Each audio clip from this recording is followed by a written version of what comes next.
Bonjour et bienvenue à vous. Ravi de vous retrouver dans votre émission Bonjour d'Algérie. On s'excuse pour ce petit retard. Alors, nous sommes vendredi 13 et aujourd'hui au programme, comme chaque vendredi, nous recevrons donc le docteur Benachnou. Il viendra nous parler de comment soigner sa peau après une saison estivale, bien entendu, où nous nous sommes exposés au soleil. Nous aurons donc aussi Amina Kastali. Donc, c'est une passionnée de patrimoine. Elle nous vient ce matin tout droit de Meliana pour nous parler en fait de la Mnara de Meliana. Nous aurons aussi le plaisir ce matin de recevoir Bahja Rahal. Elle viendra donc nous parler des chants religieux et sûrement aussi donc de ce programme de cette année peut-être et même de son nouvel album si elle en a un. Et nous aurons aussi le plaisir de recevoir Wided Agabi. Elle viendra ce matin nous parler alors des dangers de tous les pétards en fait qu'on utilise pendant le Mawlid al-Nabawi Sharif. Ça reste toujours un danger et c'est bien entendu les enfants qui sont toujours le plus en danger et le plus touchés par ce problème. Voilà donc pour ce matin, ravi de vous accompagner jusqu'à 9h30 et nous commençons avec d'abord Mina Abed qui est là pour nous donner le point météo.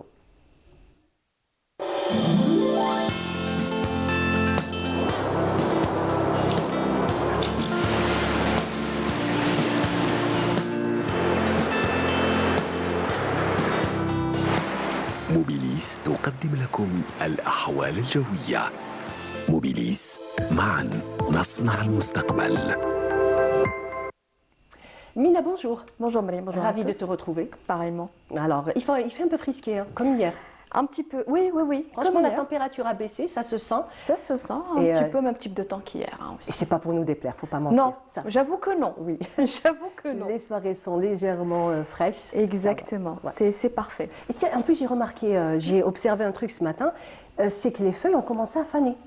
Ça veut dire que l'automne est bientôt là. Hein. Ouais, oui, il sera là la semaine prochaine, donc ça va, il commence à se faire sentir. Voilà, c'est ça. Très bien. Alors Mina, le temps d'aujourd'hui On le découvre tout de suite à travers ces cartes des passages nuageux sur le centre et l'est du pays avec possibilité de quelques pluies. En journée, on notera des vents assez forts, des vents jusqu'à 50 km/h, même parfois 60, vers les côtes de l'ouest et du centre. Et puis sur les régions sahariennes, on notera des passages nuageux avec quelques pluies. Sur la Saoura, avec une amélioration à partir de l'après-midi. Des pluies également sur le Nord Sahara. Les oasis, elles seront accompagnées parfois de grêles vers l'extrême sud, le Hogar et le Tassili, le Sahara oriental. Les températures de cet après-midi, on notera sur la moitié nord un minimum de 22 degrés. Du côté de Constantine, on notera 28 degrés du côté d'Alger, 24 à Annaba, 32 degrés à Oran, 34 à Tlemcen, on notera 36 degrés à Gardaya, ainsi qu'à Hassim Soud, 35 degrés à Béchar, 38 à Tindouf et enfin 44 degrés, ça sera la maximale à Adrar. On passe tout de suite à l'état de la mer. Pour cet après-midi, on notera une mer très agitée. Vers les côtes de l'Est, agitée à l'ouest et au centre, avec des vents entre 40 et 50 km/h, à l'ouest et au centre, et entre 20 et 40 km/h vers la partie Est. On passe tout de suite à l'Amérique du Nord. Pour cette journée, on notera un ciel dégagé à Dallas, voilé en Californie, plutôt nuageux avec des pluies à Miami, Mexico, Vancouver. Côté température, on notera 26 degrés à Montréal, 28 à New York, 32 degrés à Miami, 34 à Dallas et enfin 27 degrés en Californie. Encore une fois, très bonne matinée et à tout à l'heure midi.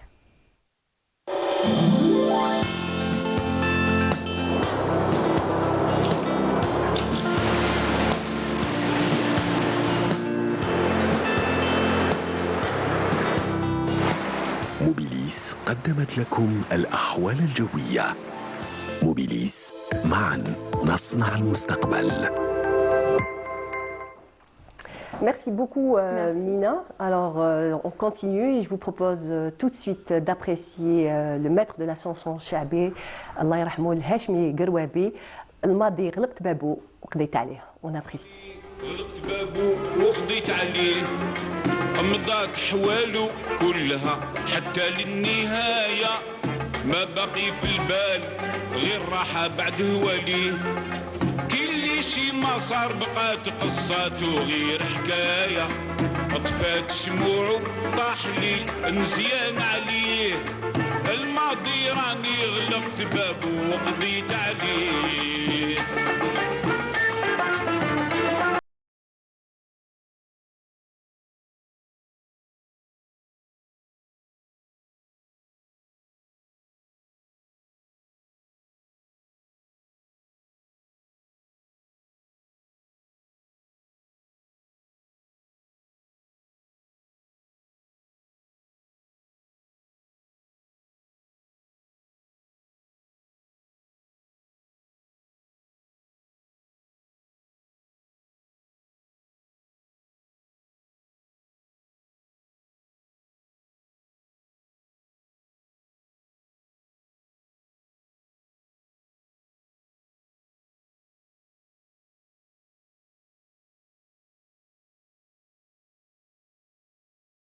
راني غلقت بابه وقضيت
ولا يعلى عليه الماضي راني غلقت بابه وقضيت عليه ابدا عمري ما نزيد نتلفت لورايا Voilà, de retour sur notre plateau. On a déjà commencé à discuter avec Dr Benachnou. Bonjour. Bonjour, Sabah al-Khair. Vous allez bien?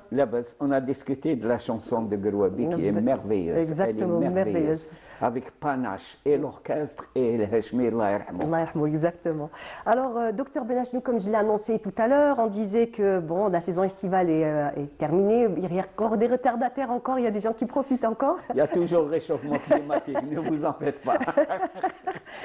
Moi, j'espère toujours, j'essaye de positiver. Je me dis pourquoi pas. Voilà, non, il fait bon actuellement. Non, ça va. Franchement, oui.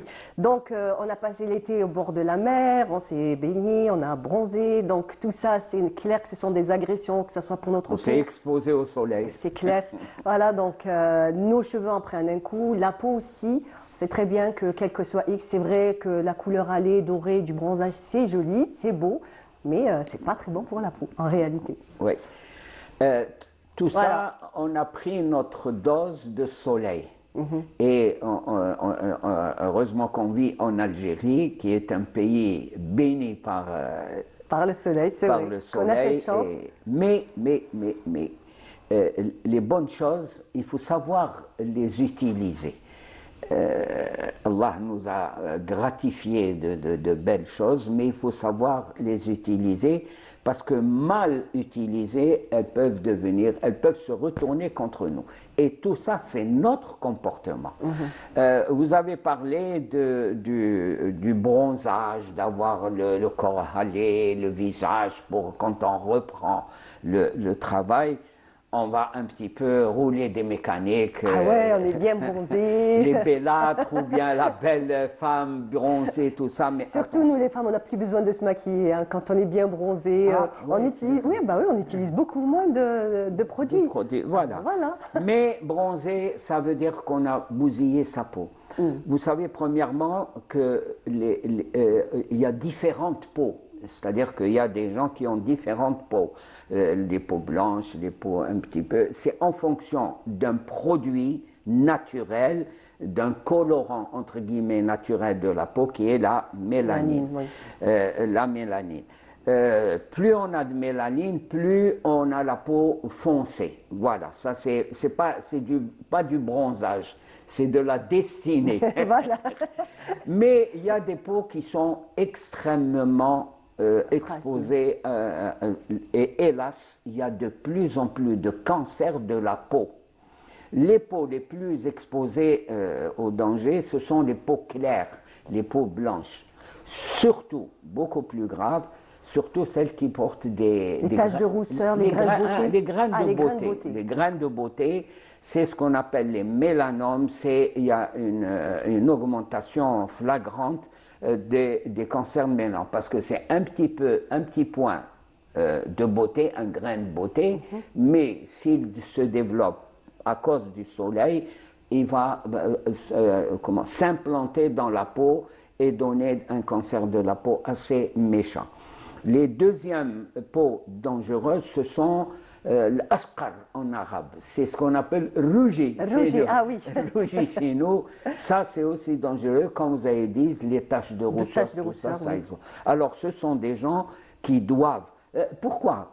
Moi, je suis contre le fait de dire que c'est uniquement l'été. Non, moi, je parle toute l'année parce que l'Algérie est inondée de soleil pratiquement toute l'année. Il faut ces gens à peau claire et les rouquins rougis, ces gens-là doivent se protéger régulièrement de la peau. Même pour les hommes, quand ils se rasent, on peut se blesser et entraîner des conséquences. Il faut éviter. Deuxièmement, il y a le fait de se protéger. Les cheveux sont implantés dans le cuir chevelu. Oui. Le cuir chevelu, c'est de la peau et ça peut, les cheveux, on peut les avoir. Vous, c'est une préoccupation esthétique. Oui. Moi, c'est beaucoup plus une préoccupation, disons, de santé.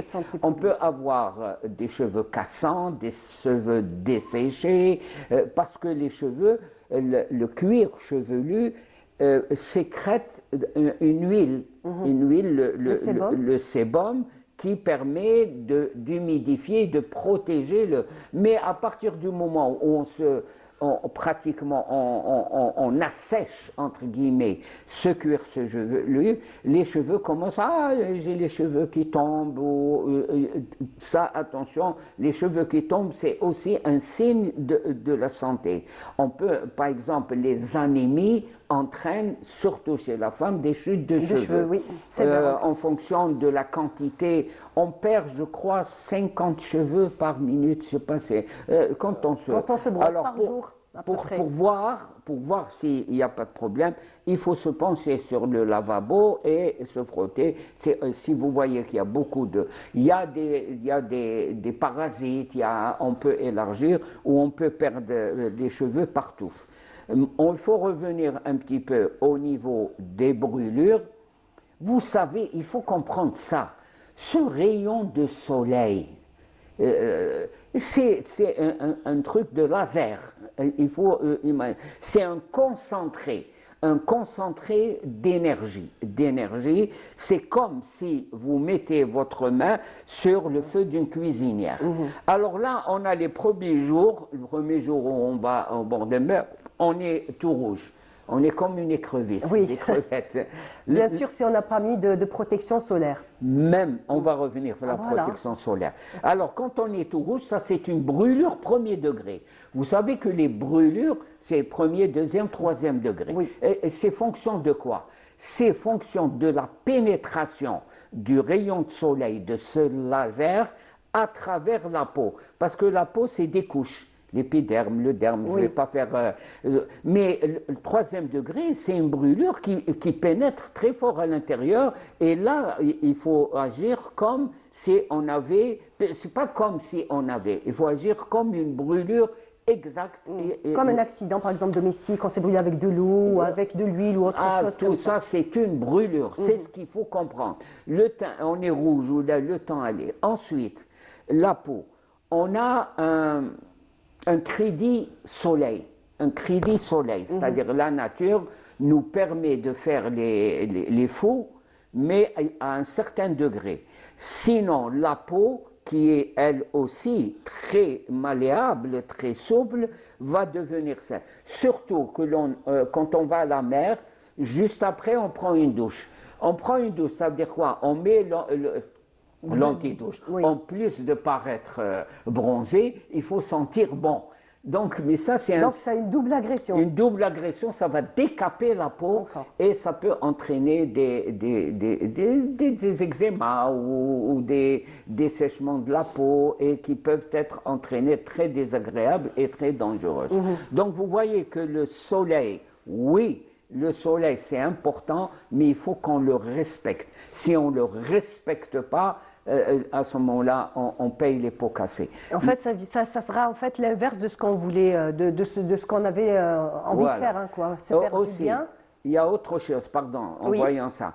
Il y a regardez, là, il y a la trace. Par exemple, là, il portait des lunettes. C'est pour ça qu'autour des yeux, c'est pas rouge. C'est pas. Il y a aussi autre chose. Maintenant, on peut avoir une allergie due aux rayons de soleil. Et on voit des petites taches tout au niveau de la peau là, et c'est une allergie. On commence, ça c'est à cause des rayons de soleil, des gens qui sont allergiques aux rayons de soleil. Ça c'est très important. Il y a aussi des gens qui prennent des médicaments pour leur maladie chronique. Il faut qu'ils tiennent compte de l'exposition au soleil parce que ça peut entraîner des taches au niveau de la peau et tous ces éléments. Voilà un petit peu le musée.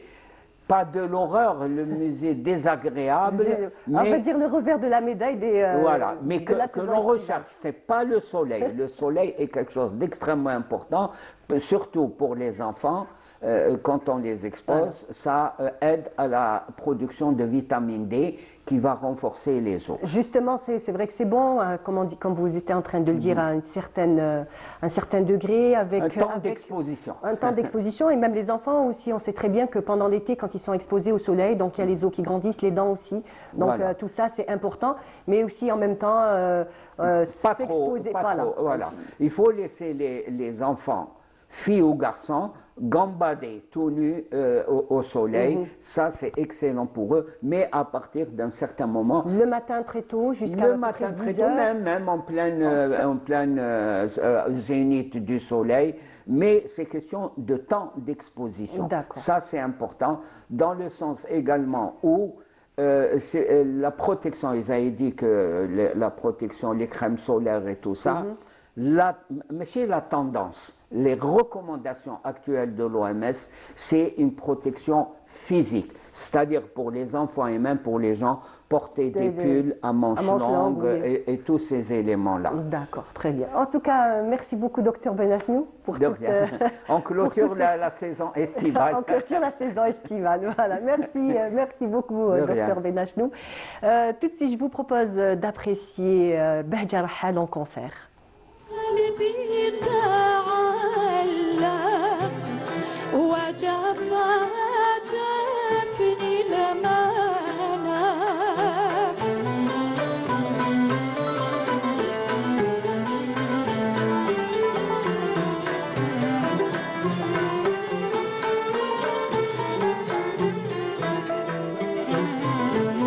والحشا مني تمسك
sur notre plateau, comme je vous l'avais annoncé tout à l'heure, on a le grand plaisir de recevoir Bahja Rahal.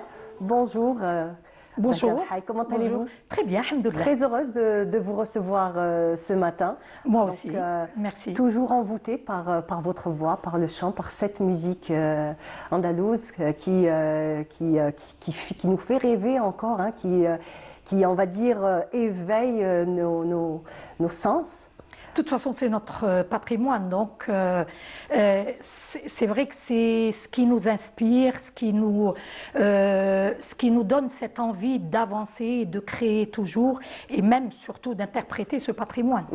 Donc avancez toujours, puisque en ce qui vous concerne, vous êtes à votre 30e album, vous êtes en train d'enregistrer votre 30e album? C'est bien ça, Voilà. On est en studio, on a pratiquement terminé l'enregistrement. D'ailleurs, vraiment bravo à toute l'équipe, tous les musiciens et l'équipe du studio, parce qu'on a très très bien avancé, alhamdoulilah. Et là, c'est vrai que c'est un chiffre rond. C'est un chiffre rond et assez particulier. Assez particulier parce que, si on veut, j'ai commencé à enregistrer en 1995. Et là, on est pratiquement en 2025. Ça fait 30 ans. 30 albums, 30 noubas. Pour moi, c'est très encourageant et c'est une fierté de dire j'ai enregistré 30 albums, 30 noubas, donc 30 albums du patrimoine andalou algérien et bien sûr l'école d'Alger, Sanaa. Donc, par rapport à mes maîtres, par rapport à ce qu'ils m'ont transmis, c'est très important de laisser à mon tour quelque chose. Ils m'ont transmis quelque chose, je transmets aussi à mon tour, à mes élèves, à la jeune génération. Donc, le fait de savoir qu'on laisse quelque chose, c'est vraiment une fierté. Est-ce qu'elle a quelque chose de particulier, cette 30e Nouba? Est-ce que vous vous êtes mis un défi ou, on va dire, quel est quelque chose de différent des autres? Je vais vous dire, les défis sont toujours là. Parce qu'on est en train de faire quelque chose, de créer quelque chose, on pense à la suite. Donc les défis, on se les lance systématiquement, un après l'autre. Systématiquement. Mais le 30e, c'est peut-être parce que c'est le chiffre rond.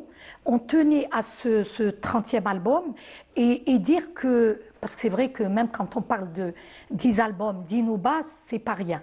Mais après, quand on dit 30 noubas, c'est énorme. Alhamdoulilah, avoir cette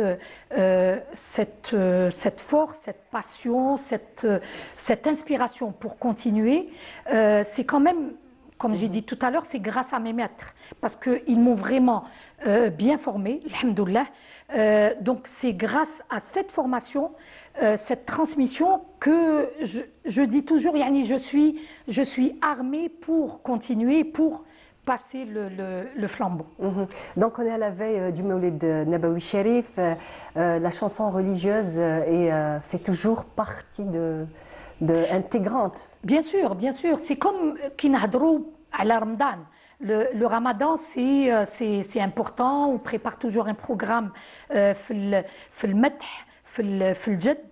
Et le Mouloud, c'est la même chose. On prépare toujours un programme pour le Mawlid Nabawi Sharif parce que parmi les Nouba Ta'na, il y a aussi ce programme qu'on ne néglige jamais. Déjà, quand j'étais jeune, on était au conservatoire, puisque moi j'ai fait le conservatoire d'El Biar, et ensuite j'ai rejoint l'association Le Fakhardia. On allait de temps en temps, bien sûr, quand je parle des associations, je parle de la doyenne des associations qui est le Mousselia. On allait quelquefois même les rejoindre pour chanter ensemble. Et eux déjà chantaient في المولود. Ils allaient même Sidi Abdelrahman مع Sidi Ahmed Serri الله يرحمه. Donc le fait qu'ils fassent déjà un programme et qu'ils l'interprètent هكذا في Sidi Abdelrahman, c'était beau. C'est une tradition. Mais nous, jeunes, on était enfants. Et déjà le fait de voir ça, on était heureux de voir ça, c'était beau de les voir parce en plus, il y a les enfants, on se connaissait. Les canaux في الموسيقية وإحنا في الكونسرفاتوار ديال البيار.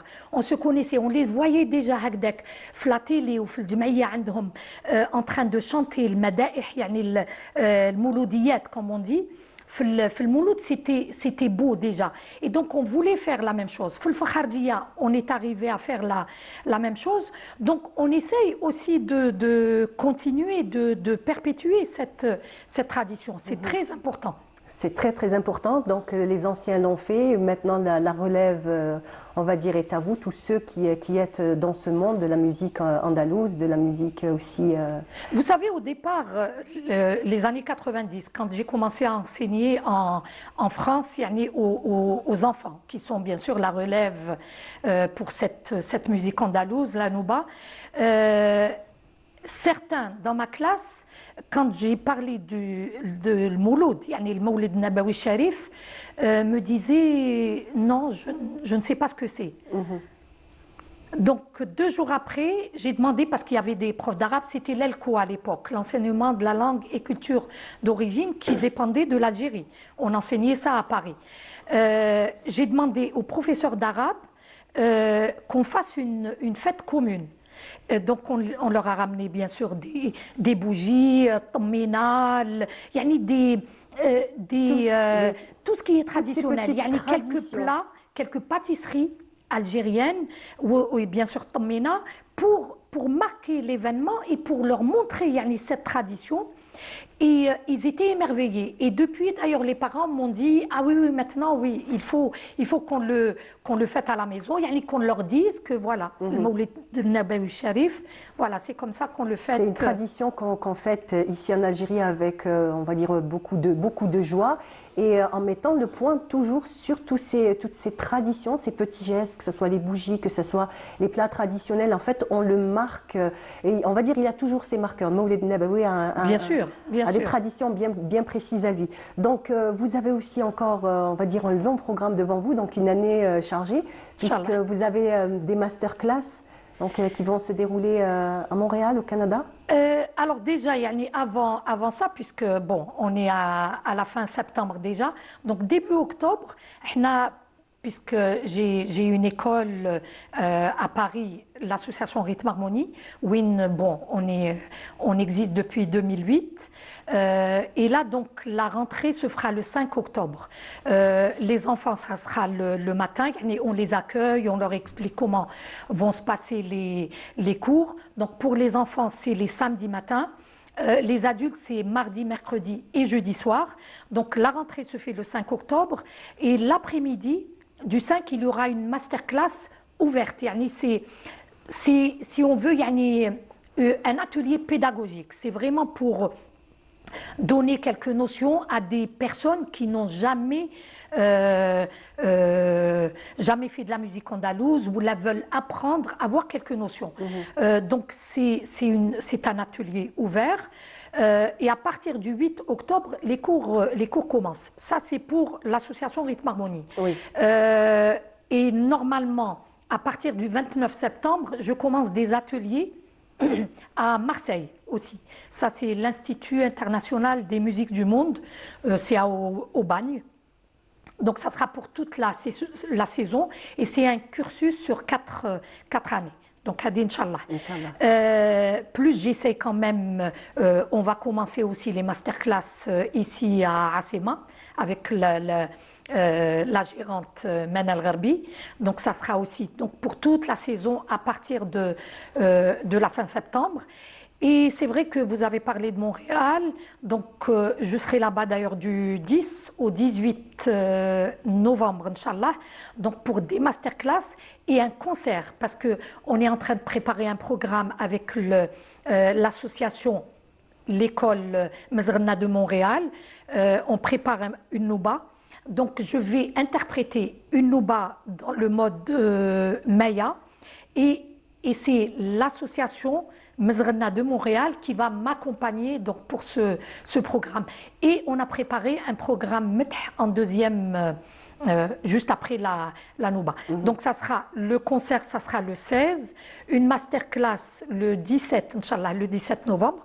Donc pour les amis et les mélomanes de Montréal, marhaba bien. Voilà, ils seront déjà heureux d'être à votre concert. Inch'Allah. Moi, je sais pas, j'aurais aimé un petit peu avoir votre avis. Est-ce que, moi personnellement, c'est ce que j'ai vu à travers les réseaux sociaux. Je trouve que la musique andalouse, que le maître, que on va dire, tout ce qui tourne autour de la musique andalouse est, on va dire, mis encore en avant un peu plus. Il y a une espèce d'engouement, une espèce de retour à la musique andalouse. Est-ce que vous avez senti ça à travers cette nouvelle génération, comme on peut le voir donc d'après tout ce que vous nous dites, à travers les Algériens établis à l'étranger, donc cet attachement et cet engouement pour la musique andalouse? Vous savez déjà, quand j'ai commencé à enregistrer en 1995, premier, deuxième, troisième album, la jeune génération a commencé à m'écrire parce que bon, on a commencé à envoyer des mails par Internet. Oui. Voilà. Ils ont commencé à m'écrire. Donc, j'ai vu que déjà, il y avait un intéressement par rapport à des jeunes par rapport à cette musique. Je pense qu'il fallait un déclic, il fallait commencer, parce que les anciens, peut-être, disaient souvent, non, cette musique s'interprète en concert, en soirée privée, les associations, les écoles, les conservatoires, sans plus. Mais ils ne pensaient pas beaucoup aux enregistrements. Alors que c'est important pour le grand public, le large public, peut-être même un public qui ne connaît pas cette musique. Tout à fait, oui, c'est bien qu'il découvrir. Voilà. Donc, quand j'ai vu qu'il y avait une jeune génération qui s'intéressait, c'est là où j'ai commencé à multiplier les enregistrements. Où, alhamdoulilah, c'est vrai qu'arriver à 30, c'est parce qu'il y a une demande. Et en plus, même s'il n'y avait pas de demande, c'est pour aussi laisser une empreinte, laisser quelque chose aux générations futures.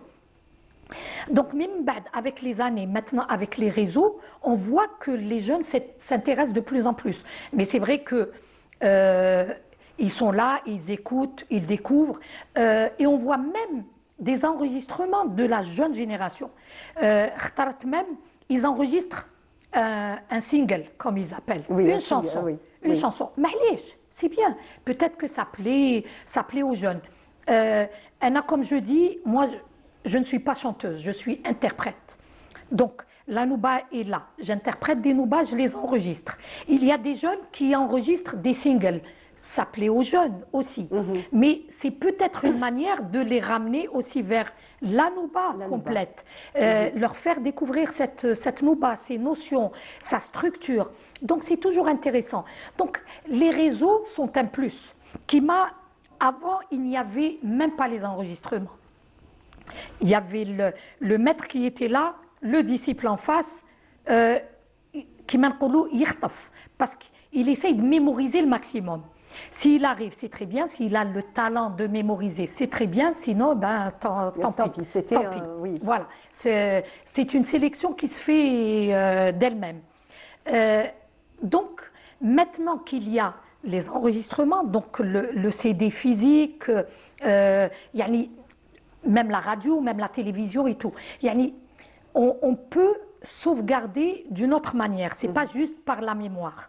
C'est une très bonne chose. Il y a les réseaux, ça aide toujours. Ça aide toujours, mais surtout pour les plus jeunes, hein, vraiment. Pour les plus jeunes, c'est une initiation aussi, parce qu'il y en a beaucoup qui on va dire, qui connaissent pas vraiment bien, qui ne savent pas exactement toute la hikma qu'il y a autour Non, mais attention. Moi, je reste sur la transmission prioritaire qui est la transmission directe.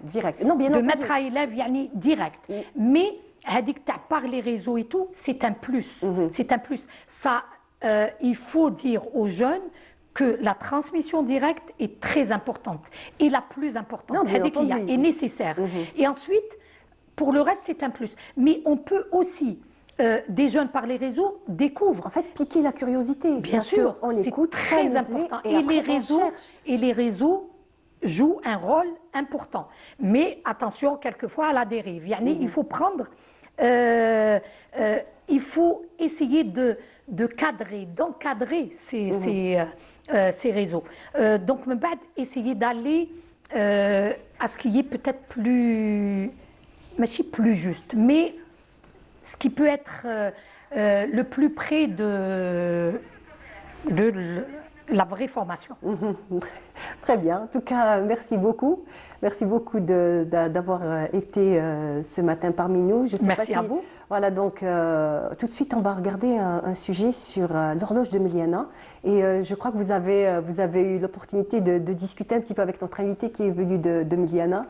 Je ne vais pas quand même, je vais la laisser elle parler parce que, bon, en coulisses, on a parlé. Je vais quand même aller donner l'information un petit peu avant. Elle avait certains plats, certaines pâtisseries qui étaient là et j'ai dit, là je retrouve le plat et la pâtisserie yani, traditionnelle, le gâteau traditionnel. Parce que c'est vrai que dans tous les domaines, hein, quand c'est l'art, il y a ce qui est traditionnel et la création, comme dans la musique andalouse. Justement, Yani, c'est ce voilà, que- la nouba est là, mais certains sont dans la création, dans les arrangements, la composition, il n'y a aucun problème. Mais il faut garder cette partie traditionnelle ou classique, yani pour conserver le patrimoine. Et les plats qu'elle va vous montrer tout à l'heure, c'est exactement ça. J'ai vu des plats traditionnels. Là, c'est comme on les voyait, on les mangeait quand on était jeune. Et j'ai adoré parce que c'est vraiment des plats En traditionnels. fait, c'est ça qu'on essaie de mettre l'accent sur ça, sur la transmission, rester toujours dans la pure tradition, bien entendu, en laissant toujours le champ libre à la création. La création, c'est Bien beau, entendu. c'est bien. Chacun suivant son inspiration, sa passion, son émotion, Voilà. bien sûr. Sans Mais restriction. voilà, mais il faut toujours garder avec la tradition. Exactement. Merci beaucoup, Bahja Rahad. Merci à vous. Merci, je vous souhaite une bonne continuation. Inch'Allah. Et quant à moi, je vous dis, alors, Siham Kenouch nous amène à la découverte de l'horloge de Miliana. On la suit et on revient juste après.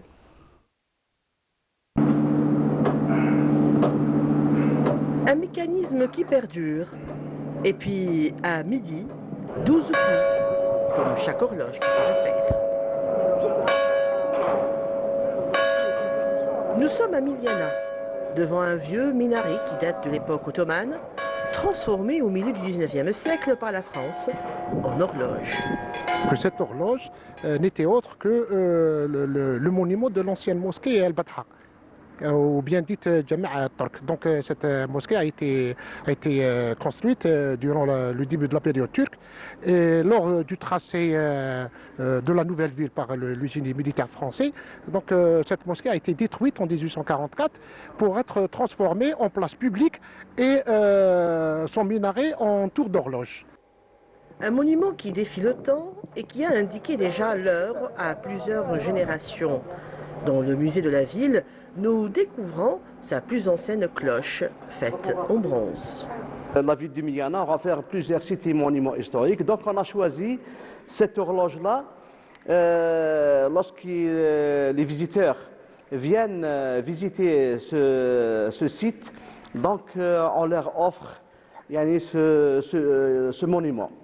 Pour les Milianais, cette horloge fait partie de leur quotidien. Tout change autour d'elle.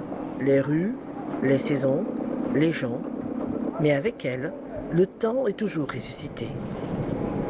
يخصها بزاف كنت نروح لوغلوج سما شغل مليانه تعرى دابري مو لوغلوج كانت هي ستادير سورتو كانت elle était couverte de verdure باقي غير الساعه برك اللي نشوفوها الباقي ما نشوفو والو كلش كان مكوفري. On dit que le meilleur ami du temps est le temps lui-même. L'horloge continue à sonner l'heure au milieu de l'ambiance mauresque de la ville.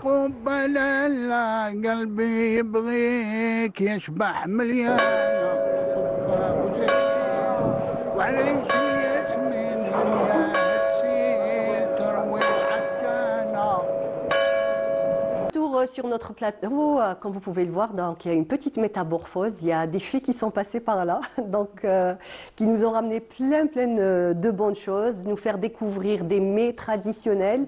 Et nous est venu tout droit de Miliana, donc Amina Kassadali. Voilà. Marhaba bik. Merci d'être pour là l'invitation. ce matin. Voilà. On est ravis de vous recevoir et j'ai le plaisir aussi de recevoir Hassain Jawida. Merci beaucoup. Merci d'être là ce matin Merci. avec Saha. Merci Donc pour l'invitation. vous êtes là avec ces magnifiques bougies. Donc Merci. déjà l'atmosphère est baigne dans des parfums vraiment raffinés.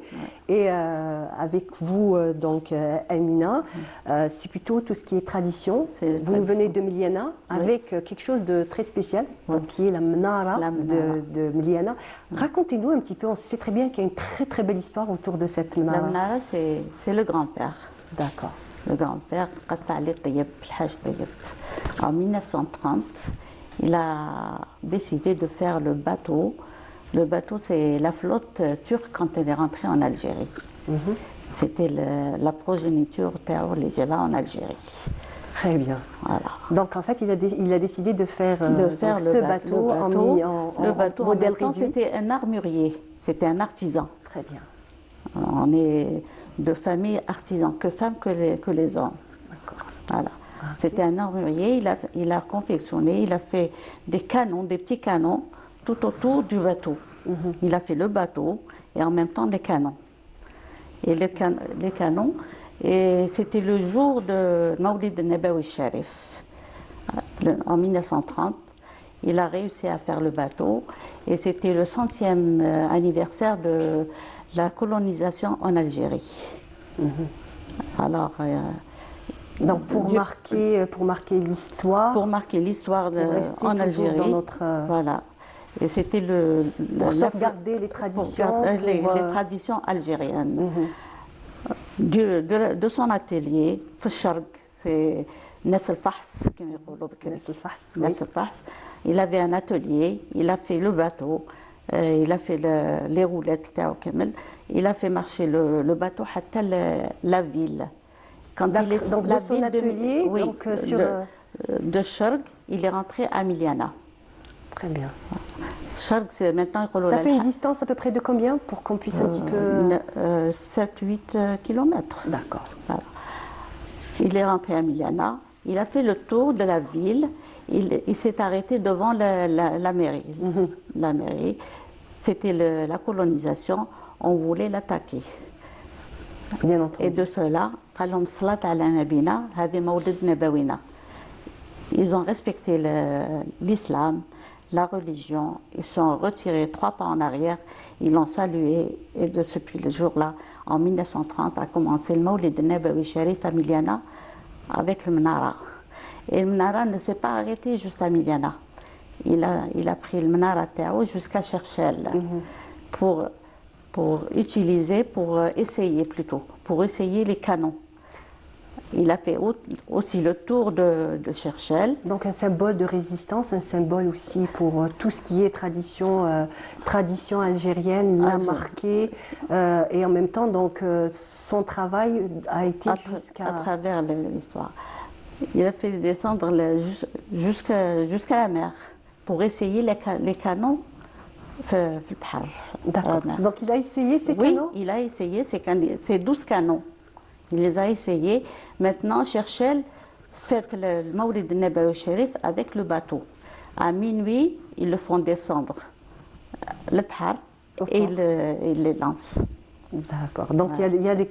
Est-ce qu'on tire les coups de canon aussi? Oui, entre Cherchel et Miliana, c'est les mêmes traditions. D'ailleurs, ils veulent faire un jumelage avec Miliana et Cherchel. Inch'Allah, l'année prochaine, on va faire ce jumelage. Et aussi, il y a une mariée milianaise qui était partie chez des familles chercheloises. elle a pris avec elle منارة في جهازها. Voilà. Donc le Menara, symbole de cette flamme. C'est l'islam, c'est la minarée. L'islam, oui. Voilà. De cette flamme qui brille, de la perpétuité, donc de toutes nos traditions. Nos traditions. Donc une flamme qui reste allumée, on reste là, on reste lumineux. Le flambeau de l'islam. Le Très flambeau bien. de l'islam. Donc cette Menara oui, ça est allumée le jour du Mawlid Nabawi. Chaque maison à Miliana a le Menara تاعها. Et s'il n'en a pas l'année prochaine, ils les vendent. Ils les vendent. Il y a des hommes qui le font maintenant, des artisans. Donc qui ils le font font. des D'ailleurs, petites Menara. avant, c'était avec le bambou. يسموه العسالي. C'est très très rare. الناس قليل اللي راه يعرفوا هذا العسالي. Maintenant, ils le font avec le bois, avec les roseaux. Et Mais le principe est le même. Le Menara, c'est à la maison, c'est indispensable, le Mawlid Nabawi Sharif. Et c'est raconter l'histoire du Mawlid Nabawi Sharif, les chants coraniques, et la zorna, la fanfare, le Coran. Et le Menara, la tradition de Taha, c'est après l'Asr. La journée kamel, ils doivent aller les magasins pour avoir les bonbons, les bougies, etc. Elle est pleine, c'est une grande Menara.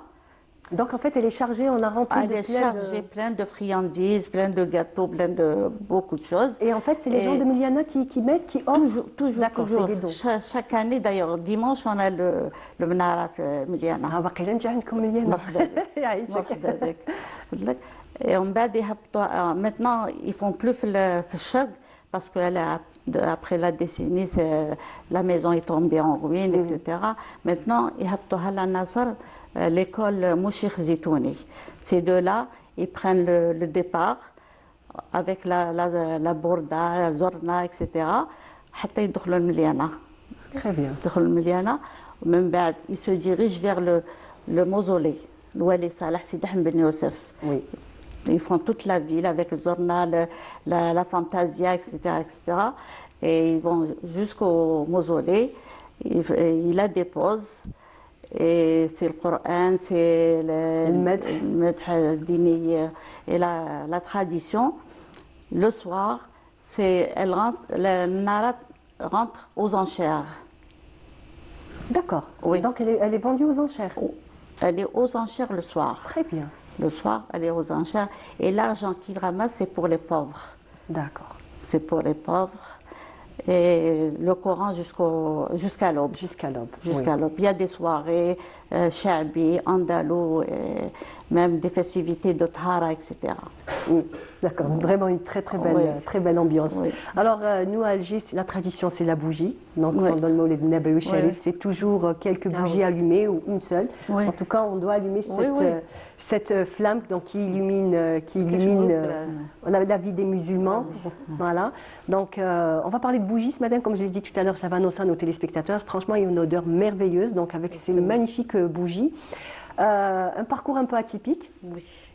Jawida, puisque vous étiez comptable jusqu'à l'arrivée du Covid. Oui. Et le Covid a fait basculer votre vie et vous avez changé donc, de profession. Oui. Et vous vous êtes mis. Vous avez fait en fait plein de petites formations? Oui, j'ai fait des recherches sur Internet, j'ai fait plein de formations. Bon, chaque fois, il y a une personne qui vous donne la méthode de préparer les bougies. Chaque fois, j'ai modifié pour en arriver là. Mais je suis Les artistes sont toujours comme ça. Ah oui, c'est toujours Mazal Chouya, c'est pas bon, c'est pas. Alors que c'est très beau. Non, surtout pour trouver le parfum, parce que chaque personne a un parfum qui l'attire. Effectivement, Voilà. c'est vrai. Ouais. C'est vrai qu'il y a certaines essences, certains parfums qui peuvent plaire à certains et pas à d'autres. Donc c'est ce que vous essayez de faire, d'élargir un petit peu la gamme des parfums. Inch'Allah. Oui, j'aimerais bien, Inch'Allah. D'accord. Donc racontez-nous un petit peu. Donc vous avez fait d'abord, comme on a dit, plusieurs formations. Vous avez fait tout ce qui est produits naturels et tout. Oui, j'ai fait des produits naturels, produits cosmétiques. Et à la finale, j'ai trouvé que la bougie est plus intéressante que le... Parce que bon, en ce qui concerne les produits cosmétiques, il y a plusieurs marques sur le marché. Oui, c'est pas vrai facile que... c'est vrai qu'il y a énormément de marques. Et, voilà, c'est pas facile d'intégrer le marché, surtout algérien. Alors, je préférais, pour le moment, me lancer sur les bougies. Ensuite, Inch'Allah, on va se lancer sur tout ce qui est cosmétique. D'accord.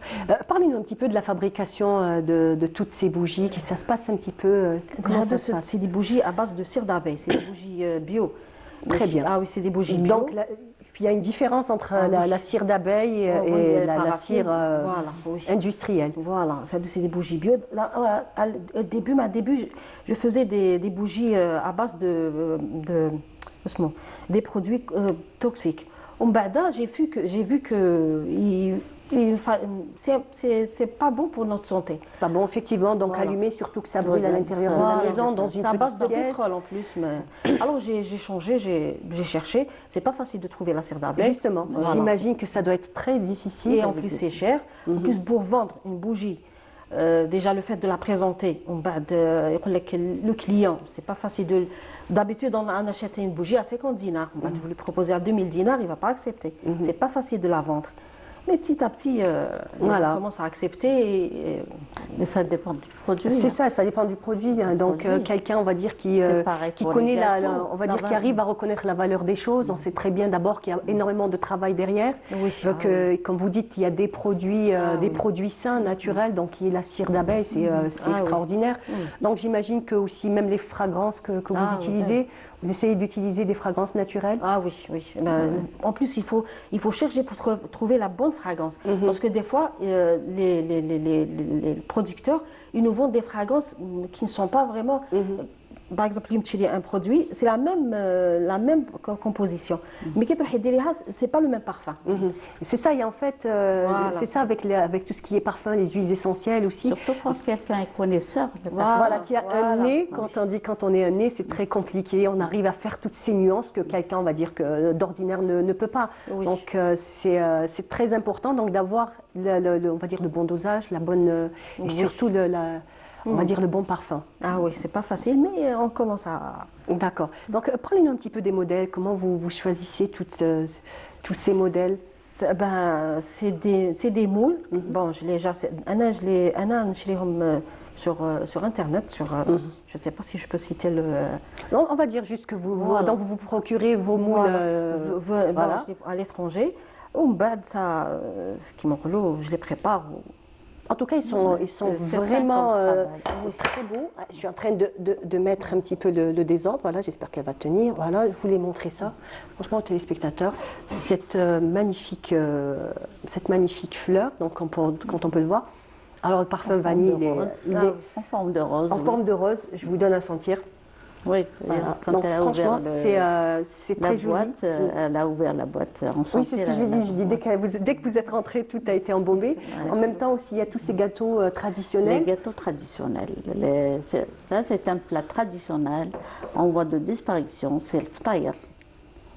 Que moi, personnellement, je ne connais pas. Ftaïr. C'est à base de quoi? Viande hachée et les amandes. Ah, en tout cas, ça a l'air d'être très bon. C'est beau aussi. Donc, en sauce blanche, moi, j'ai pas ramené la sauce parce que. D'accord. Alors, on va montrer. J'espère que je vais pas. Alors, j'espère qu'on va arriver à voir. Des épices, juste un peu de felfel khal. Voilà. Attendez, je vais monter un peu comme ça. C'est bon. On arrive donc à voir. Donc, ces petits triangles, c'est comme des petites samsas. Avec la viande hachée et les amandes. Viande hachée, amandes, sauce. Et c'est pas de la friture, c'est juste faire revenir avec du beurre. Donc il y a Mzien qui nous dit qu'il faudrait Olivier, c'est ça Paris, il veut goûter. En tout cas, très appétissant. Alors nous avons le qtaïf aussi. Le qtaïf, généralement aussi, c'est un plat qu'on connaît. Alors on va montrer. C'est le traditionnel aussi. تاع التحميره كما نقولوا تاع بكري ماشي تاع الكوشه. D'accord. C'est vrai qu'au niveau de la couleur, au niveau de la cuisson, ça change tout. Ça change. Quand on le met c'est vrai que c'est pas du tout la même chose. En tout cas, il mahchi avec des amandes. Et avec de l'eau de rose naturelle. Oui. Ça, Voilà. c'est magnifique. Voilà. Magnifique. Alors, on a bien entendu la traditionnelle. Ça, c'est des Tammena. anciennes recettes. C'est des cigares à base de dioule. Mais la farce, c'est les cacahuètes bien grillées et halot turc. D'accord. C'est une ancienne. Déjà comme ça, j'arrive un petit peu à imaginer Voilà, oui. le parfum, le goût que ça peut donner. Voilà. Très bien. Donc la tradition, c'est comme ça. La tradition amiliana, c'est comme ça. Donc C'est les grandes familles milianaises, les traditions تاعهم. Et ça, c'est le mkhakh. Le mkhakh. C'est une recette très très facile, qui m'a le mchehda, qui m'a le samsa. C'est des cigares avec des bambous, pas des bambous. Moi, j'ai un manche à balai que j'ai coupé. Mon frère, il l'a fait avec le tour. Allah yarhamou. Et ils sont fourrés avec de la crème pâtissière et enrobés, les côtés comme les roseaux, enrobés de cacahuètes bien grillées aussi. Miellés et enrobés de cacahuètes. Donc tout ça, ce sont des gâteaux traditionnels que vous faites à Miliana. à Miliana. Spécialement pour le maoulid. Pour le maoulid, pour toutes les occasions. Voilà, pour toutes les occasions. Et ça, c'est la tammena naturelle. Notre caméraman a réussi à mettre le. Et ça, c'est le tammena.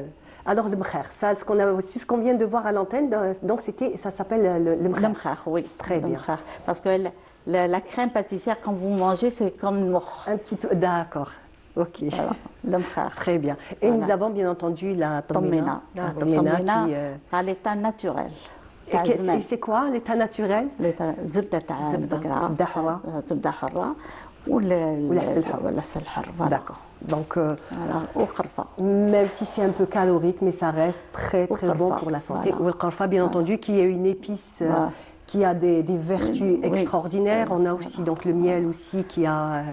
Moi, je fais les plats traditionnels. J'ai une page culinaire. Tous les plats culinaires de la région de Miliana. Très bien, très bien. Djawida, vous faites quoi pour les mouloud? On va faire un peu tout ce qui est plat. Oui, le plat. Inch'Allah, on va faire tchoucha. Oui. Et tchoucha ou tammena, bien sûr. Tammena, bien entendu. Inch'Allah. Avec les bougies, bien entendu. Qui dit mouloud dit bougie, bien sûr. Qui dit mouloud, exactement. Ah oui. Dit Inch'Allah. bougie. De toute façon, c'est sacré pour nous le shmoua. Ah oui, لازم. Surtout, كيما نقولوا بوشيو عشاتو قرنينا لازم يكونوا عندنا لي بوجي. Ah oui. Inch'Allah يا ربي. Très bien, Inch'Allah. Très bien. إن شاء الله يضوي علينا. C'est très très important de rester très attaché à nos traditions, à surtout les perpétuer à la nouvelle génération. Comme je disais tout à l'heure. Moi, le mouloud sans menara, c'est pas un mouloud. Très bien. Donc, je vous ai dit, il faudrait qu'il y ait le Miliana. J'aimerais bien insister. De toute façon, dans toutes les régions du pays, chaque région a une façon de fêter le Mawlid Nabawi Sharif. Voilà. Et en fait, au bout d'un moment, on ne sait plus aller. C'est tellement beau d'une région à l'autre qu'on a envie d'être. D'ailleurs, c'était ma tante, sa fille. D'ailleurs, j'ai porté le nom de ma tante pour ma fille, Ismahan. Très joli prénom. Très très joli prénom. ان شاء الله نقول ربي يشافيها ويشافي كاع امين ان شاء الله كاع المرضى C'est elle, chaque mouloud, elle nous racontait, elle retirait la photo de son père et nous racontait l'histoire. Avant, il n'y avait pas les médias. C'est pour ça que... La tradition orale était mais très la tradition amiliana, tout le monde sait que le Menara amiliana, c'est Hajj Tayyib. C'est le premier fondateur de Menara de Miliana. C'est lui qui a donné le goût pour le Mawlid Nabawi Sharif avec Menara. Voilà. Donc des dizaines d'années plus tard, la tradition est toujours là et alhamdoulilah ya Rabbi, voilà, grâce à cette tradition orale, donc vous dites des femmes qui tiennent jalousement à toutes ces traditions et surtout aussi. Il faudrait les conserver. En tout cas, grâce à vous, on transmet Inch'Allah, la nouvelle génération qui prennent goût les traditions. J'en doute pas une seconde, Inch'Allah. La relève est là et toutes ces traditions ça a été vraiment... vivront encore très longtemps, Inch'Allah. Merci beaucoup. Merci en tout cas d'avoir été là, d'être venu de Miliana. Merci. Qui est quand même ça loin a été un d'ici, honneur pour moi. Merci. De représenter la ville de Miliana et l'Oumma Islamia. Et Aïchek, merci beaucoup. Merci beaucoup, Sidi Abiga, et bonne continuation franchement pour votre travail. Merci beaucoup. Vraiment, c'est magnifique. Inch'Allah, Rabbi qadirna bash. Inch'Allah, Inch'Allah. Merci beaucoup. Quant à moi, je vous propose de suivre Farhat Mouzaoui. Donc, il nous fait découvrir les jeux et des traditions dans le Sud. On regarde et on revient juste après.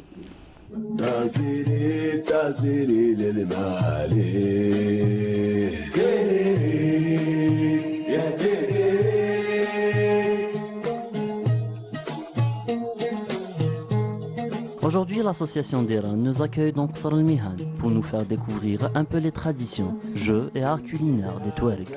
Madame Ilyas Zohra va nous parler un peu des objectifs de son association.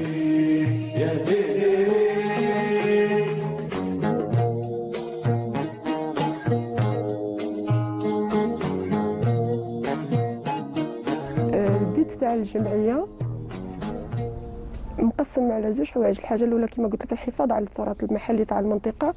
الحاجه الثانيه مساعده المراه الماكثه بالبيت باش يكون عندها دور في المجتمع.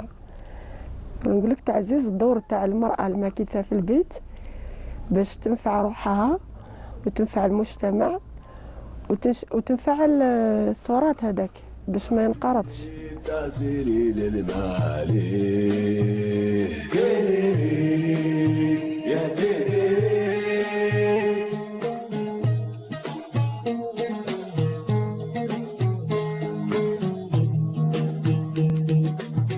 لي جي تراديسيونيل تاعنا هذوك لي جي تاع البنات اللي كانوا يلعبوهم شويه ثاني كانت اللبسه نتاعهم قويه شويه يعني كان لبسه اقل خفه من هاد اللي لابسين.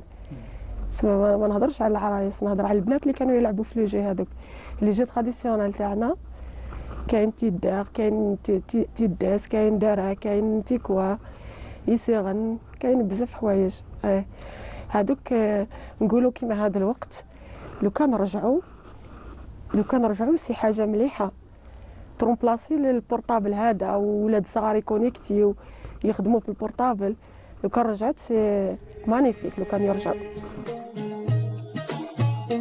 On découvre comment les petits-enfants se divertissent, des jeux basés sur des calculs et des stratégies. Pour désigner le gagneur, c'est un peu difficile de comprendre les règles quand on n'a pas l'habitude.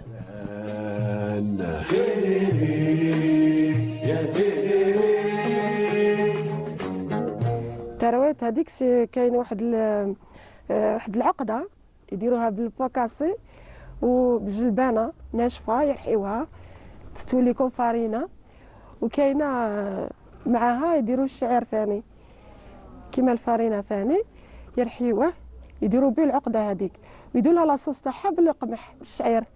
كاين لاصوص تاع واسمو لاصوص تاعها هذيك.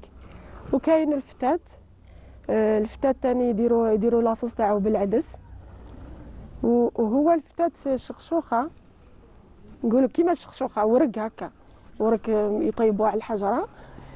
سينو ثاني خساره كون دوماج كون وريت لكم كيفاش يطيبوه. هذاك يطيبوه في الحجره من بعد يديروا لاصوص تاعو بالعدس. Des plats traditionnels souvent faits à partir de produits cueillis dans leur jardin, à base de blé, de pois chiches, un peu d'épices, le tout préparé avec soin pour célébrer un événement, mariage ou autre.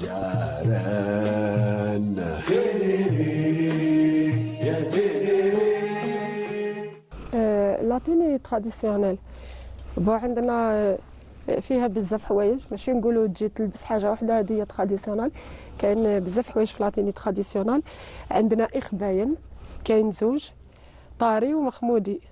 طاري الكحل هذا ومخمودي الابيض هذا. هادو زوج تلبسهم العروس مع الاول من بعد فوق منهم دير تاع بالركامت هذه. وطبعا يديروا لها خدمه سبيسيال يعقدوها يمسكوها منا. كاين اللي تعرف دير هكذا وكاين المشاط. المشاط هذا MSC مشاط سبيسيال، وكاين آل الشو من الفوق تحط آل الشو. فهذا آل الشو تحطوا العروسة ولا المرأة اللي متزوجة لي فاماريي هما اللي يحطوا هذا آل الشو. بالنسبة للبيجو يحطوا غير الفضة. غادة عن الزيت أراق يا لولاني يا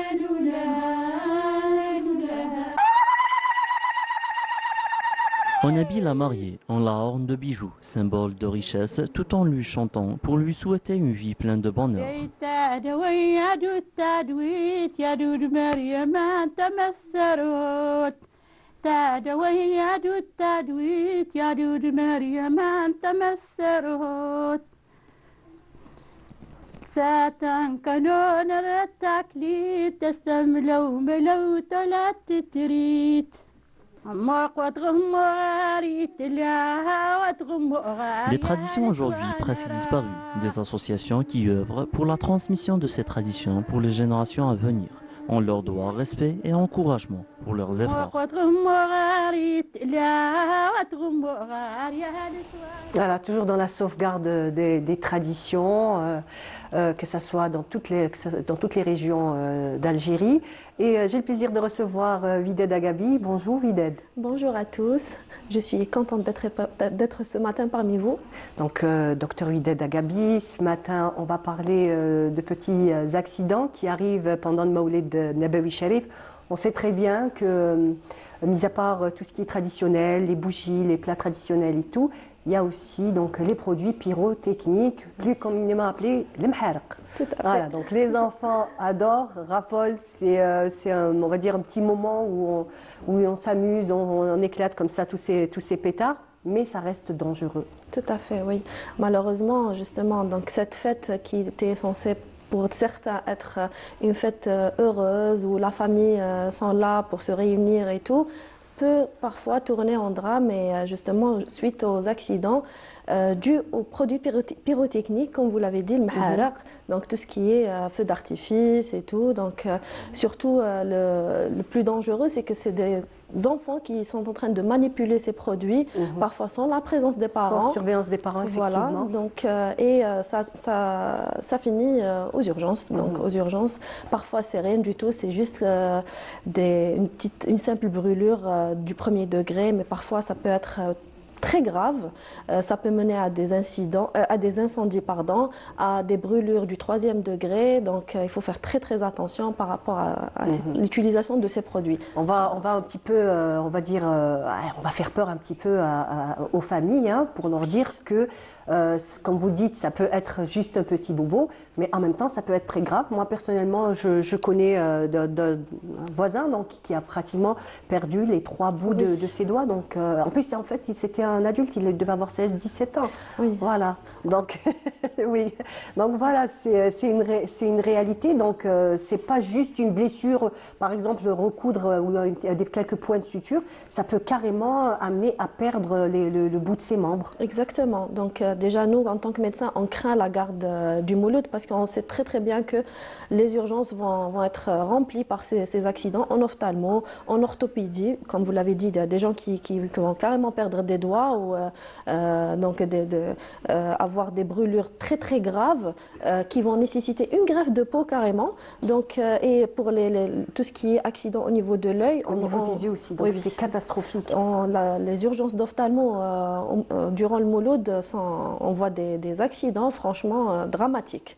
Donc il faut faire très attention. Il faut savoir gérer ou on va dire prendre en charge une brûlure et faire la différence entre une brûlure grave et une brûlure simple. Ça c'est très important, surtout en tant que parent à la maison. Donc faire la différence entre une brûlure du 1er degré, 2e et 3e degré. Et on peut bien donc les citer et les expliquer rapidement. Donc tout ce qui est brûlure du 1er degré, généralement c'est juste une rougeur douloureuse. Superficielle. Voilà, superficielle. Et 2e degré, c'est là où on a des cloques. Et c'est toujours douloureux. Mais le 3e degré, c'est une brûlure non douloureuse. Et c'est la plus grave, c'est parce qu'il y a une atteinte des nerfs. C'est pour ça qu'il n'y a pas de douleur. Voilà, donc ça peut être pour certains rassurant de ne pas avoir une douleur, mais il faut savoir que c'est grave. C'est brûlure. sans douleur, c'est très grave. C'est une brûlure du 3e degré. Donc, généralement, quand on a une brûlure, il faut rapidement courir sous l'eau. L'eau du robinet. Parce que, donc 15-15, l'histoire voilà, de 15 cm. C'est la règle des 15. À peu près, Tout à fait. Donc pendant 15 minutes, de l'eau à 15 degrés, généralement c'est l'eau du robinet, et à 15 cm de la brûlure. Je vous ai dit c'est-à-dire les différents degrés de la brûlure. Si c'est une brûlure 2e, 3e degré, il vaut mieux aller aux urgences. 1er degré, on peut traiter à la maison. À la maison, donc voilà. Mettre un petit peu... Pas du dentifrice, non, pas non, de absolument beurre. pas. Justement, je voulais revenir sur ça. Ouais. Donc, pas de dentifrice, pas de savon. Il y a certaines personnes qui mettent du savon de Marseille. Donc, à éviter tout ça, de la biafine, si on a ça. Voilà, ou du tulle gras. Ou du tulle gras. Donc, généralement, il faut toujours avoir la petite trousse de premier secours à la maison. C'est des indispensables, même pour les ménagères, hein, pour les mamans à la maison. Exactement. Ça nous arrive très souvent des petits accidents on va dire même domestiques à la maison. Quand on cuisine, on peut se faire brûler. Donc, exactement. Il vaut mieux avoir à la maison de la biafine, du tulle gras, comme ça, c'est les premiers secours. Donc, on peut mettre du tulle gras sur la brûlure. Et il ne faut pas mettre tout ce qui est pas stérile, donc tout ce qui est dentifrice, beurre, huile, comme vous l'avez dit tout à l'heure, du savon de Marseille aussi. Si ça apaise. Voilà, donc tout ça, c'est pas stérile. Et comme vous savez, la peau, c'est la première barrière dans notre corps et c'est le premier système de défense. Donc, si on met quelque chose qui n'est pas stérile, donc automatiquement, c'est des microbes qui vont rentrer directement à notre circulation et peut causer des infections très, très graves. Voilà, en fait, d'autres, on va dire, ça risque de s'aggraver et avoir encore, on va dire, autre chose. Comment parler donc des produits pyrotechniques, on va dire que d'année en année, elles sont de plus en plus puissantes. Donc ces pétards, ces mharak sont de plus en plus puissantes et font des dégâts encore plus graves. Tout à fait, oui. Donc l'utilisation de ces produits est très très dangereuse. C'est surtout, comme je vous ai dit, ça peut mener à perdre un doigt ou à causer une brûlure très très grave ou carrément à perdre justement la les vue. yeux, comme on a pu le voir tout à l'heure à l'antenne. Oui. Donc vraiment, ça peut causer des... Une cécité, une perte de vue carrément. Donc juste un petit... En jouant avec ça, une fraction de seconde, on peut perdre la vue pour toute la vie. Donc franchement, ça ne vaut pas le risque. C'est une fête qu'on peut fêter en toute sécurité. C'est un moment de partage en famille, de montrer, de raconter l'histoire de notre prophète à nos enfants. D'ailleurs, il y a plusieurs crèches qui font ça en ce moment. Oui, pratiquement toutes les crèches ont fêté déjà le Mawlid Nabawi, donc jeudi, hier après-midi, ça a été, tous les enfants étaient habillés avec la tenue traditionnelle. C'est très joli, voilà. Je trouve que déjà inculquer les valeurs de Mawlid. Exactement, leur apprendre des choses de notre religion, donc il n'y a pas tous les enfants qui connaissent l'histoire, donc c'est l'occasion pour justement leur raconter l'histoire. Il y a des enfants qui chantent des chansons comme ça sur le prophète, donc oui, je trouve que c'est très joli. On peut fêter comme ça, même chez nous à la maison, un petit repas donc, où la famille va se réunir autour et éviter tout ce qui est risque. Et ça peut tourner en drame, malheureusement, donc il faut éviter le drame. Donc l'année dernière, on va dire, qu'est-ce que vous pourrez dire sur l'année dernière, le nombre des blessés était assez élevé? C'est toujours, on a toujours je vous ai dit, on craint la gare du Mouloud. Donc la gare du Mouloud, on est là, on attend, on est prêt, on renforce notre pharmacie à l'hôpital pour justement tout ce qui est en tulle gras. On sait très bien qu'il y aura des cas qui vont venir et on a chaque année des cas qui arrivent. Ces dernières années, c'est vrai qu'on n'entend pas beaucoup des mharq. C'est vrai, effectivement, oui. Avant, c'était toute la semaine avant le Mouloud. Des fois, ça commençait je me souviens, il fut un temps où ça commençait un mois avant déjà. On savait que c'était bientôt le Mouloud. Exactement. Là, je ne sais pas ce qui s'est passé, mais ça, c'est de moins en moins. C'est bien. Tant mieux, justement. Oui, tant mieux. Si on peut éviter carrément, donc, que ce soit carrément on va dire une tradition qui va disparaître, parce que tous ces pétards et tout, ça reste que ce que soit X dangereux, donc il vaut mieux rester sur nos anciennes traditions. Exactement. Qui est... donc, comme vous avez dit, donc, raconter les histoires, les maîtres, les chants traditionnels, et en même temps tout ce qui est tout ce qui est art culinaire. Oui, tout à fait. Je sais pas, pour les bougies, il faut les mettre à l'abri ou loin des enfants. Il faut faire attention et quand on allume des bougies, c'est joli, c'est beau, ça fait une ambiance à la maison, mais quand même, il faut faire très très attention par rapport aux bougies, surtout Où les enfants. placer, où les mettre, où Tout loin à fait, des enfants oui. aussi. Parce qu'il y a des incendies, justement. On a déjà vu des incendies au cours du Mouloud, malheureusement. Donc, il faut faire très très attention. En tant que parent, il faut être responsable et vigilant par rapport, durant cette fête spécialement. Voilà. D'accord, donc alerte, on va dire alerte rouge aux parents. Oui, alerte rouge. Donc avoir toujours ces enfants, on va dire, sous les yeux, essayer donc d'éviter, parce que même si les parents n'achètent pas les pétards, mais il y a ces espèces d'échanges qui se font dehors entre camarades, tiens, je te donne tel pétard, on s'échange. Oui. Et donc ça peut, on va dire que ça peut échapper aux parents, donc ils ne savent pas que leurs enfants, eux, ne leur ont pas acheté. Ils se disent, on est tranquille, ils n'ont pas de pétard. Oui. Mais en fait, il y a les camarades, il y a les voisins qui peuvent leur donner. Et voilà, fait. donc restez vigilants durant cette fête. Et c'est vrai que la fête du Mouloud, on a plus d'accidents pareils, mais on a remarqué les dernières années, même les fêtes de mariage, on a ces produits pyrotechniques qui sont très utilisés. Et ça a fait des dégâts, ça a fait des accidents. Donc il faut passer les fêtes en toute sécurité. On peut être heureux et voilà, passer ce petit moment de bonheur en évitant tout ce qui est risque de produits pyrotechniques. Voilà. Très bien, très bien. Donc voilà, je pense qu'on a fait le tour. Il faut, oui, on juste cessera les de brûlures, rappeler. il faut très bien savoir les identifier, c'est important.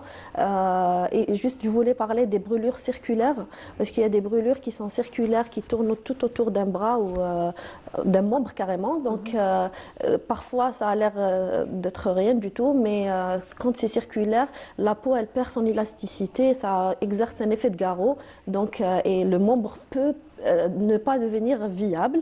Donc là, quand on voit que c'est une brûlure circulaire, aussi il faut aller aux urgences, parce que aux urgences, on va identifier s'il faut libérer les muscles et les nerfs ou il faut juste des soins, voilà, ou à surveiller au fur et à mesure. D'accord, donc en cas d'accident, si vraiment on voit que c'est plus ou moins grave, il vaut mieux directement aller dans un hôpital ou voilà, vers des professionnels. Exactement. Et un geste aussi à ne pas faire, il ne faut pas percer les cloques. Très bien. Ouais, il faut pas percer les c'est cloques. très tentant et c'est des choses que... Parce que si on perce la cloque, c'est une porte d'entrée pour des microbes, surtout si on le fait tout seul à la maison avec quelque chose qui n'est pas stérile et tout. Donc quand on le fait aux urgences, nous on sait très bien comment le faire, on sait comment les produits qu'on utilise c'est stérile, voilà.